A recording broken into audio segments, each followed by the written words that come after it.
Hello everyone. तो बेटा हम पढ़ रहे हैं बायोडाइवर्सिटी एंड कंजर्वेशन और इस वीडियो में हम पढ़ने वाले हैं लॉस ऑफ बायोडाइवर्सिटी के बारे में। हमने देखा कि बायोडाइवर्सिटी की इंपॉर्टेंस क्या है इकोसिस्टम के लिए, पर बेटा अर्थ पे बायोडाइवर्सिटी का काफी ज्यादा लॉस हो रहा है। उसी की एग्जांपल्स आपको हमें इस सेक्शन में दिए गए हैं, ठीक है।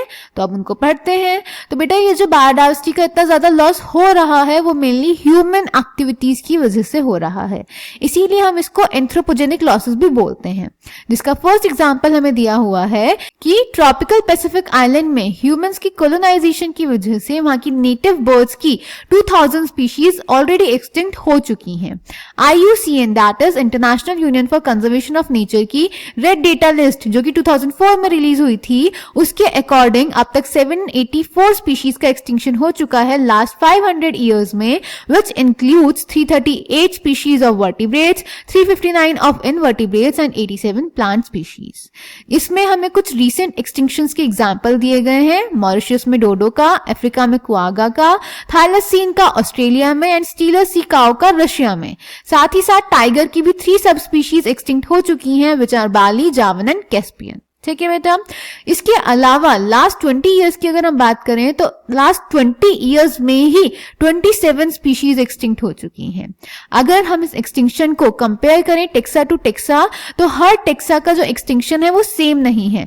कुछ टेक्सा ऐसे हैं जिनका ज्यादा एक्सटिंक्शन होता है। For example amphibians are more vulnerable to extinction, इनका एक्सटिंक्शन बाकी टेक्सा से ज्यादा होता है। अगर हम पूरे वर्ल्ड की बात करें तो more than 15,500 species are facing the threat of extinction, और उसमें भी अगर हम डिटेल में जाएं तो 12% of all bird species, 23% of all mammal species, 32% of all amphibian species, 31% of all gymnosperm species in the world face the threat of extinction, ठीक है बेटा। इस डेटा को हम एनसीईआरटी से पढ़ लेते हैं।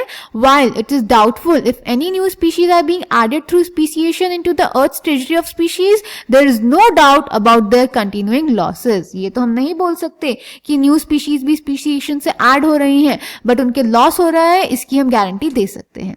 The biological wealth of our planet has been declining rapidly, and the accusing finger is clearly pointing to human activities. The colonization of tropical Pacific island by human is said to have led to the extinction of more than 2,000 species of native birds. The IUCN Red List 2004 documents the extinction of 784 species, including 338 vertebrates, 359 invertebrates, and 87 plants in the last 500 years. Some examples of recent extinctions include the dodo in Mauritius, quagga in Africa, thylacine in Australia, steelers sea cow in Russia, and 3 subspecies which are Bali, Javan, and Caspian of tiger. The last 20 years alone have witnessed the disappearance of 27 species. Careful analysis of records shows that extinctions across taxa are not random. Some groups like amphibians appear to be more vulnerable to extinction.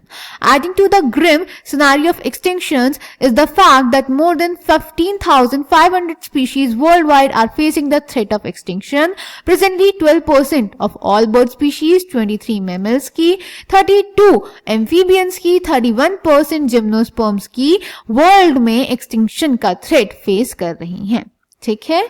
आगे चलते हैं बेटा। अगर हम बात करें मोर than 3 billion years की अर्थ पे, तो ये जो एक्सटिंक्शन है ये पहले भी हुए हैं। 5 मास एक्सटिंक्शंस ऑलरेडी हो चुके हैं। अभी प्रेजेंटली जो चल रहा है वो 6th मास एक्सटिंक्शन है, बट इसका रेट 100 to 1000 टाइम्स ज्यादा है, और ये एंथ्रोपोजेनिक है, यानी ह्यूमन एक्टिविटीज की वजह से हो रहा है, जो कि इंक्रीज ही होती जा रही है। इसके एस्टिमेशंस के अकॉर्डिंग अगले 100 सालों में half of the species extinct हो सकती हैं, वाइप आउट हो सकती हैं अर्थ से, अगर हमने इसको नहीं रोका तो, ठीक है। इसको भी एनसीईआरटी से पढ़ लेते हैं। From a study of the history of life on earth through fossil records we learn that large scale loss of species like the one we are currently witnessing have also happened earlier even before humans appeared on the scene. During the long period that is more than 3 billion years since the origin and diversification of life on earth there were 5 episodes of mass extinction of species. इस पर भी question आ सकता है आपसे। How is the 6th extinction presently in progress different from the previous episodes. तो मैंने आपको बताया the difference is in the rates. The current species extinction rates are estimated to be 100 to 1000 times faster than in the pre-human times, and our activities are responsible for the faster rates. Ecologists warn that if the present trends continue, nearly half of all the species on earth might be wiped out within the next 100 years. ठीक है बेटा, अब ये जो biodiversity loss हो रहा है इसके इफेक्ट्स क्या होते हैं? तो इसकी वजह से प्लांट प्रोडक्टिविटी डिक्लाइन होती है, एनवायरमेंटल पर्टर्बेशंस पे जैसे कि ड्रॉट के लिए रेजिस्टेंस कम हो जाता है, वेरिएबिलिटी इंक्रीज हो जाती है इकोसिस्टम प्रोसेसेस में जैसे कि प्लांट प्रोडक्टिविटी में, वाटर के यूज में, पेस्ट और डिजीज साइकिल में, जो कि अनस्टेबल कम्युनिटी में रिजल्ट करती है। ठीक है, इसको भी एनसीईआरटी से देख लेते हैं। In general loss of biodiversity in a region में lead to a decline in plant production, B lower resistance to environmental perturbation such as drought, and C increase variability in certain ecosystem processes such as plant productivity, water use and pest and disease cycles. ठीक है बेटा, ये था loss of biodiversity. I hope आपको समझ में आया होगा। ध्यान से अपने नोट्स बनाएंगे और जो भी डाउट्स होंगे मुझसे कॉमेंट सेक्शन में पूछ लेंगे। Thank you.